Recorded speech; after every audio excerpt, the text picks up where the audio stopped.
Жемтік үшін жан қинап таласпа құр, босаға мен төріңді аласта бір.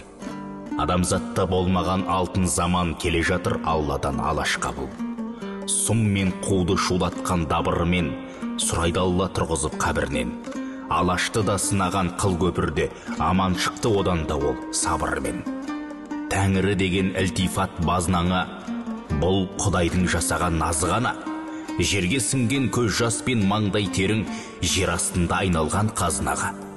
Алтын басың сан мәрте дауда қалған, сатылған, саудаланған. Нақақтан бір қан төккен ерің жоқты, жерің жоқты біреуден жаулап алған.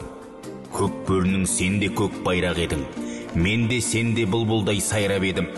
Адамзаттың көзіне түк қарайтын бір жұрт болса, сол сенсің, қайран елім. Сен едің ғой Тұранның кемелелі, алтын ордаң одағы еренеді. Адамзатқа құшағын ашқан жұртты Алланың бір алқауы керек еді. Қаншама уақыт көз түркі мазақ төстің, қаншама уақыт қан кештің, азап кештің. 3 ғасырдай бодан боп аман қалған қастық жасай алмайды қазаққа ешкім. Жыр мен күйің қисса ғой, зарың әрі, ананың ақ сүтіндей арың әлі. Түбі әлемді өзіне жалт қаратар түріктердің сен қара шаңырағы. Жемтік үшін жан қинап таласпа құр, босаға мен төріңді аласта бір. Адамзатта болмаған алтын заман келе жатыр Алладан алаш қабыл.